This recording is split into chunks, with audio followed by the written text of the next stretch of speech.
Assalamualaikum ayah bunda, semoga sehat selalu. Ku cari nomor Harum dan langsung ku telepon. Kak, aku mau bertemu Mas Gilang. Rengeknya begitu telepon tersambung. Rum, kau bilang apa sama Mas Fajar? Teriakku tak menghiraukan rengekannya. Nggak ada. Loh, Kak, memangnya apa lagi? Aku mau ketemu Mas Gilang. Ya, Kak, aku ke situ. Ya, di mana mobil Mas Gilang? Tanyaku dengan intonasi penuh ancaman. Mobil? Mobil Mas Gilang? Harum terbata-bata. Perempuan sombong. Kau bilang apa sama anakku? Kau nanya di mana mobil Gilang? Kau pikir kami yang menyimpannya? Kami enggak tahu. Jangan pernah nanya-nanya masalah mobil sama kami. Itu suara si rambut jagung. Dia merebut ponsel dari tangan anaknya pasti. Jangan main-main. Ya, kalian bilang sama Mas Fajar kalau mobil Mas Gilang ada padaku. Iya, kan? Apa maksud kalian? Teriakku. Enggak ada. Mobil itu enggak ada di rumah sakit. Enggak ada di rumah. Jadi kami pikir kau yang bawa. Udah, enggak usah telepon-telepon ke sini. Sambungan telepon putus. Keluarga benalu ini rupanya masih mau main-main denganku. Padahal aku sudah bosan. Oke, terpaksa kita lanjutkan. Ku telepon malah. Lah, aku minta nomor Mas Diki, dong. Kataku saat telepon tersambung. Buat apa? Tanya malah heran. Mengurus keluarga benalu, mereka mulai lagi dengan episode baru rupanya. Ya, udah. Aku kirim segera. Kamu nelpon siapa? Mel. Tanya Mas Fajar mendekatiku. Teman, Mas. Pacarnya polisi. Aku minta nomor pacarnya. Untuk apa? Mau saya suruh menyelidiki keberadaan mobil Mas Gilang. Loh, kok lapor polisi segala? Sih? Kalau kebetulan mobil itu ada pada keluarga Harum bagaimana? Kok Mas Fajar nanyanya gitu? Kalau ada sama keluarga Harum, berarti mereka mencuri, Mas. Tinggal seret aja ke kantor polisi. Gampang, kan? Kenapa Mas Fajar malah cemas? Harum itu calon istri Gilang, kalau keluarganya di penjara, bagaimana? Nanti saat Gilang bangun, dia pasti tersinggung kalau keluarga calon istrinya dipenjarakan. Oh, begitu. Ya, Mas. Jadi harga diri keluarga Harum harus dijaga begitu. Kalau begitu, kenapa tadi Mas Fajar mengusir mereka dari sini? Harusnya Mas pertahankan mereka di sini, dong. Harum calon istri Mas Gilang. Iya, kan? Aku memang gak ingin mereka di sini. Aku capek mendengarkan mulut ember ibu si Harum itu. Tapi, kalau masalah Gilang akan menikahi Harum itu urusan lain. Kabarnya si Harum itu sedang hamil. Hamil anaknya Gilang. Jadi, mau gak mau, Gilang memang harus bertanggung jawab. Masalah mobil Gilang ada di keluarga Harum. Itu aja. Namanya juga keluarga. Wajar kan dia pinjam mobil. Mas, aku gak suka, ya, dengan sikap Mas yang pelin-pelan kayak gitu. Stres tau gak? Tadi Mas Fajar seperti emosi banget mobil Mas Gilang hilang. Sekarang mau saya selidiki, Mas Fajar ngelarang. Maunya apa? Sih? Karena kukira mobil itu ada sama kamu, Mel. Jadi kalau sama saya, Mas Fajar gak suka. Misalnya mobil itu dipinjam oleh keluarga saya, Mas Fajar gak setuju. Tapi kalau keluarga Harum yang pinjam, Mas Fajar ikhlas. Begitu? Bukan begitu juga, Mel. Maksud saya, sudahlah, Mas. Saya sudah tahu semuanya. Intinya Mas Fajar sangat mencintai adik kesayangan Mas itu. Mas Fajar takut Mas Gilang kecewa. Oke, saya tidak akan meneruskan laporan saya ke polisi. Yang jelas mobil itu bukan sama saya. Saya yakin mobil itu ada sama keluarga Harum. Tapi, apa peduli saya? Mas Fajar juga ngelarang untuk diselidiki. Tapi, saya akan membersihkan nama baik saya. Supaya Harum dan ibunya berhenti menjelek-jelekan saya. Sudahlah, Mel. Saya tidak akan mempersoalkan mobil itu lagi. Kalau tidak ada sama kamu berarti sama Harum itu aja, kan? Tidak. Mas Fajar salah. Jangan pernah mengira masih ada barang ataupun harta Mas Gilang sama saya. Mobil yang sama saya itu adalah bagian saya. Ada uang di ban, akan dibagi 3. Sepertiga akan saya serahkan kepada Mas Gilang, bila surat pisah saya sudah keluar. Apa maksudmu? Mel, kau sudah dengar tadi? Apa kata Gilang? Kan? Dia sudah bernazar akan bertaubat. Kenapa kau masih saja mau meneruskan gugatanmu? Karena saya memang sudah tak mau lagi menjadi istrinya, Mas. Dan perlu Mas Fajar tahu, sebenarnya saya memang bukan istrinya lagi. Mas Gilang sudah mentalak saya. Jadi jangan pernah mengaitkan saya dengan dia lagi. Saya masih mau datang ke rumah sakit ini hanya karena niat menolong saja. Panggilan hati nurani. Dan Kerina dirusuh ibu saya, bukan karena kewajiban sebagai istri. Karena saya bukan istrinya lagi. Apa? Gilang sudah talak kamu? Mas Fajar seolah tak percaya. Ya, sahutku tanpa ragu. Astagfirullah. Gilang selalu buru-buru. Pasti dia melakukan itu saat sedang emosi. Sifat kolokannya gak hilang-hilang juga rupanya. Sekarang baru menyesal. Lang, gak usah disesali, Mas. Itu memang keputusan yang paling tepat. Buat saya maupun buat Mas Gilang. Jadi kau sudah kekeh mau pisah? Tidak akan merubah keputusan meskipun Gilang sudah bernazar seperti itu. Maaf, Mas. Kalau masalah nazar, saya juga punya nazar. Mas Fajar mau tahu apa nazar saya? Mel, pikirkanlah sekali lagi. Mas Fajar harus tahu nazar saya apa. Jangan egois, dong. Masa sebagai kakak, Mas Fajar hanya mendengarkan sebelah pihak. Oke, baik. Katakanlah apa nazarmu? Baik, dengar baik-baik. Ya, Mas. Saya bernazar. Apabila suami saya sekali saja menyentuh perempuan lain, apalagi sampai menidurinya, maka haram hukumnya bagi saya melanjutkan pernikahan. Itu nazar saya, Mas. Jadi, saya harus mengerjakan nazar itu. Wajib hukumnya bagi saya untuk melaksanakannya. Karena Mas Gilang sudah meniduri Harum. Itu bukan nazar, Mel. Oh, iya. Menurut Mas Fajar itu bukan nazar. Terserah kalau begitu. Tapi, saya tetap menganggapnya sebagai nazar. Saya akan melaksanakannya. Jadi jangan pernah meminta saya untuk melanggarnya. Permisi. Mel kalau pergi. Ini bagaimana? Bukan urusan saya, Mas. Maaf. Udah cukup bantuan saya. Melur. Papa dan Mama bagaimana? Aku tidak peduli lagi panggilannya. Tidak peduli keluhannya. Dan tidak mau tahu lagi tentang dia dan seluruh keluarganya. Sudah terlalu capek. Sudah terlalu lelah. Aku sudah berada di dalam mobil. Akan tetapi, mobil belum juga kulajukan. Amarah dan emosi masih menguasai jiwa. Rasanya tidak akan aman kalau aku berkendara dalam keadaan seperti ini. Sebaiknya aku tenangkan hati dan pikiran terlebih dahulu. Kusenderkan kepala di sandaran. Kutarik nafas panjang, lalu mengeluarkannya perlahan. Kulakukan itu berkali-kali. Sebuah mobil berhenti persis di sampingku. Awalnya aku tidak memperhatikannya. Aku hanya melihat sekilas seorang wanita turun, lalu menyerahkan sejumlah uang kepada sang supir. Sepertinya itu adalah taksi online. Mobil itu pun melaju. Wanita itu melangkah menuju pintu utama rumah sakit. Aku seperti mengenal postur tubuh dan gaya berjalannya. Menyesal tadi aku tidak memperhatikan wajahnya. Itu seperti Kak Bulan. Buru-buru aku turun dari mobil lalu berlari kecil untuk mengejarnya. Kak Bulan. Panggilku dari jauh. Perempuan itu menghentikan langkahnya lalu menoleh ke belakang. Tunggu, Kak. Kataku sekali lagi. Melur. Teriaknya merentangkan kedua tangan. Kakak sendirian? Tanyaku menghambur ke pelukannya.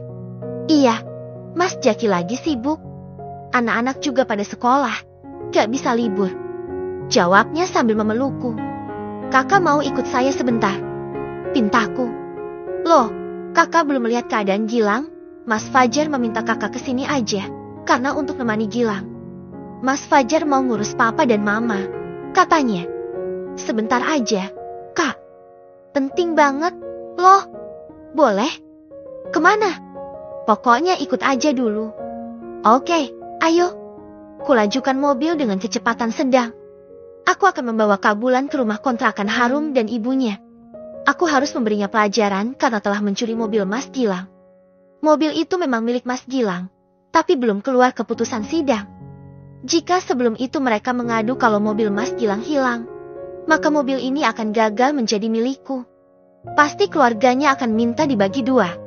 Entah mengapa, aku curiga mereka sengaja menyembunyikan mobil itu. Pasti mereka telah merencanakan sesuatu untuk mengalahkanku. Aku sengaja membawa Kak Bulan, karena aku yakin dia belum terkontaminasi. 1 jam perjalanan kami sampai di depan gang kontrakan mereka. Kakak tunggu sebentar di sini, ya, kataku pada Kak Bulan. Aku keluar dari mobil, lalu berjalan sambil celingukan kalau melihat Harum atau ibunya. Aku tidak melihat siapa-siapa. Kuteruskan langkah menuju kontrakannya. Rumah sebelah kanan bercat hijau. Rumah itu dalam keadaan terkunci dari luar. Ada gembok besar tergantung di pengait pintu. Cari siapa? Mbak.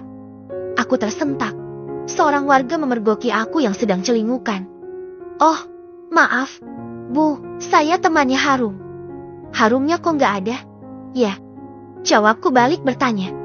Oh, yang ibunya bergaya kayak artis itu. Ya. Iya, Bu, kemana ya? Mereka. Sekarang mereka sudah jadi orang kaya. Mbak, anak gadisnya itu mau nikah sebentar lagi. Calon suaminya orang kaya berat. Mbak tahu toko pupuk di persimpangan sana itu? Itu punya calon suaminya. Toko itu sengaja dijual untuk biaya pesta pernikahan mereka. Begitu kabar yang saya dengar. Oh, iyakah? Tapi sekarang Harumnya mana? Ya, Bu. Barusan keluar. Mbaknya telat dikit aja. Keluar. Sama ibunya yang berambut jagung itu. Iya, sama anak laki-lakinya juga. Yang diserahi mobil sama calon suami si Harum. Diserahi mobil? Loh, Mbak. Katanya teman si Harum. Tapi, kok nggak tahu apa-apa sih tentang Harum? Iya, sih. Harum nggak ada cerita kalau abangnya dikasih mobil sama calon suaminya. Aku tergagap. Jadi mereka baru keluar pakai mobil itu. Ya, Bu. Iya baru aja. Mbaknya cari si rambut jagungnya. Teriak seorang emak-emak sambil menyusui anak di gendongannya. Dia berjalan mendekat. Iya, kemana keluarga artis ini hari ini? Yuh. Wanita yang pertama tadi balas berteriak. Mau ke kampung. Katanya mau pamerin mobil barunya itu kepada warga. Astagfirullah. Baik, ibu-ibu. Terima kasih infonya. Ya, saya permisi. Ada pesan.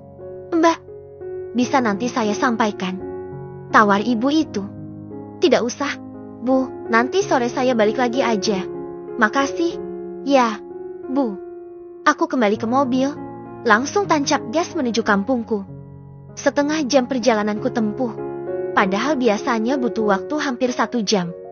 Berkali-kali Kak Bulan protes dan mengingatkanku. Tapi aku terpaksa tidak menghiraukannya. Aku berhenti di depan rumahku, tanpa keluar dari mobil. Terlihat rumah Harum yang terbengkalai, tumpukan pasir dan batu-batu memenuhi halaman rumah. Melur, coba keluar dulu. Seseorang mengetuk pintu mobil. Aku menoleh. Bikyuni sudah berdiri di samping mobil. Kubuka pintu lalu berjalan keluar setelah mematikan mesin. Bibik turut prihatin. Ya, Mel. Nasibmu. Enduk. Ya, Allah Gusti. Masih muda udah janda, sabar. Ya, enduk. Bikyuni memeluk dan mengusap-usap punggungku dengan lembut. Rupanya Harum CS mengembuskan berita duka atas pernikahanku. Aku tersenyum mendengar kalimat simpati bibiku. Keluarga si Harum sudah sombong sekarang. Lihat, dia renovasi rumah. Abangnya dikasih mobil sama mantan suamimu. Lihat itu. Di halaman rumah Yanto, itu mobil yang dikasih suamimu kan? Enduk. Pokoknya kau seng sabar. Ya, Cahayu. Aku menatap ke arah rumah Mas Yanto di dekat balai desa. Mobil Mas Gilang terparkir di sana. Mel, kamu kesini mau ngapain? Tinggal di mana sekarang? Ibumu sehat kan? Bikyuni bertanya bertubi-tubi. Aku tinggal di Tanjung Morawah, Bik. Buka usaha di sana. Doakan usahaku lancar. Ya, Big. Kata ibunya, harum kau diusir ya? Dari rumah besarmu. Maaf. Ibu ini siapa? Mel. Kak Bulan keluar dari mobil. Mengulurkan tangan menyalam Big Yuni. Ini Big, Yuni. Kakak kandung ibu. Kak Bulan lupa. Ya. Oh, maaf. Jarang jumpa. Jadi lupa. Saya Bulan, kakak ipar Mia Melur. Big. Loh, udah cerai? Kok kamu masih jalan sama kakak iparmu? Toh? Big Yuni menatap Kak Bulan heran. Yang bilang sudah cerai itu, Big. Melur ini adik ipar saya. Akan tetap menjadi adik ipar saya. Saya dengar Melur menggugat pisah adik saya. Meskipun mereka kelak akan sah berpisah, tapi Melur akan tetap menjadi adik ipar. Karena sudah ada keponakan saya dari hasil pernikahan mereka. Terang Kak Bulan. Ya, Allah. Alhamdulillah. Kakakmu baik banget. Tapi, mengapa Melur diusir dari rumah besarnya? Kan kasihan dia dan anak bayinya. Protes Big Yuni. Saya bukan diusir, Big. Tapi saya sendiri yang keluar dari rumah itu. Karena usaha saya butuh rumah dan toko. Itu usaha saya sendiri. Maunya yang mandiri. Oh, jadi bukan karena diusir secara paksa? Ya. Ya, ampun si Melur dan keluarganya itu kebangetan. Ya. Big Yuni terlihat geram. Jangan percaya apapun yang dibilang sama keluarga Harum. Nih, Bibik lihat rumahnya. Sok-sok Ana mau renov rumah, kan? Tapi pakai duit nipu.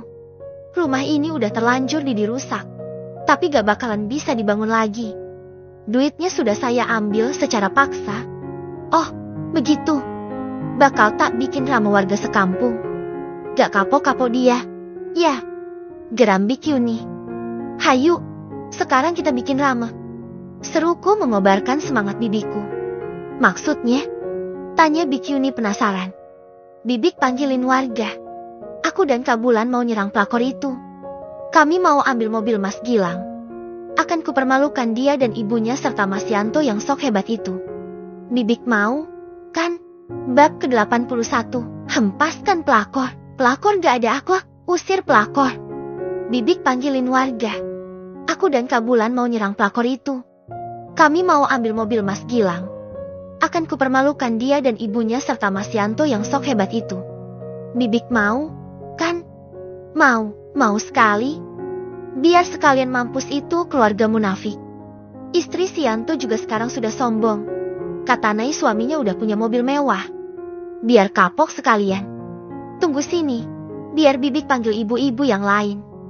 Kata Big Yuni langsung bergerak. Kak Lan, udah dengarkan? Gimana perangai si pelakor itu? Tanyaku melirik Kak Bulan. Jelas, sangat jelas. Sahut Kak Bulan terlihat emosi. Mau bantu saya? Selidiku lagi. Siap. Aku juga perempuan. Aku akan bantu kau menumpas pelakor di muka bumi. Serunya bersemangat.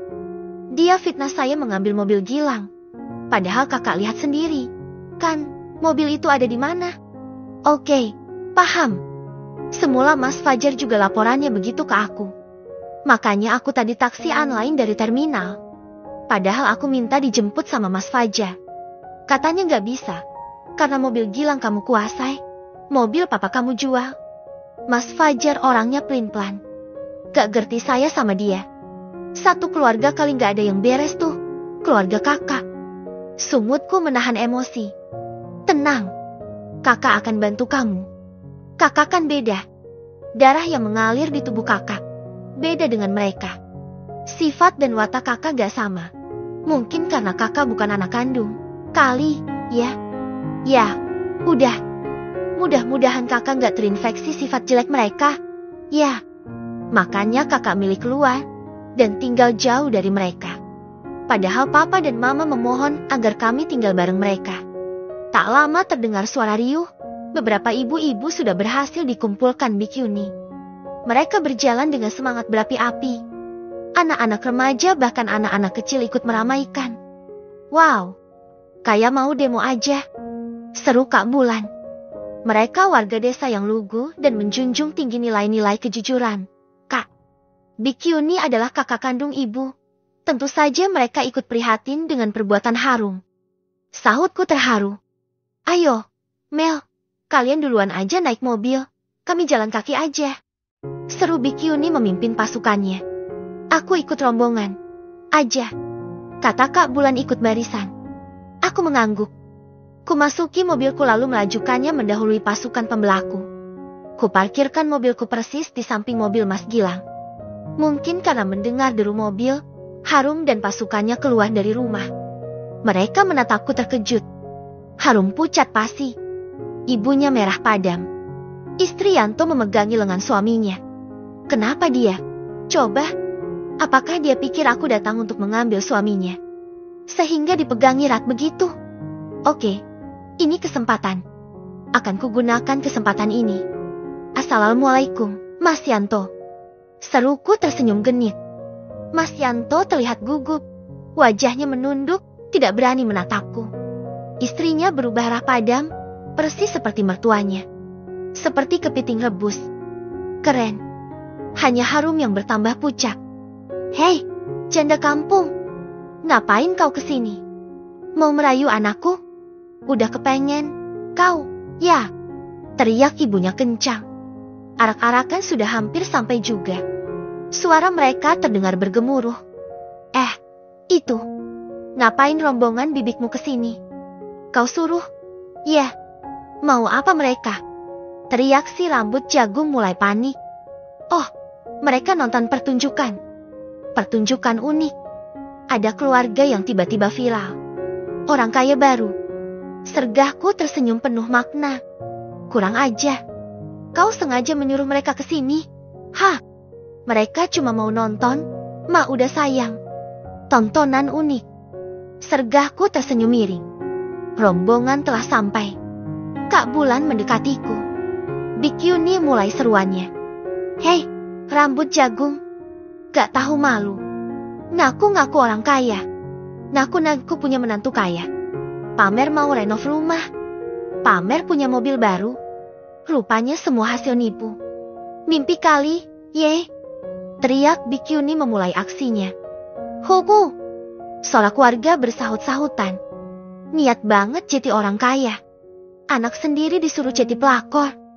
Gak ada iman. Otak binatang. Teriak yang lain. Hempaskan pelakor. Pelakor gak ada akhlak. Usir pelakor. Sabar ibu-ibu. Jangan anarkis, ya. Nanti Pak Kades marah sama kita. Cukup kita teriakin aja. Apa teriakannya? Seru Kak Bulan tiba-tiba. Pelakor. Pelakor. Pelakor. Pelakor.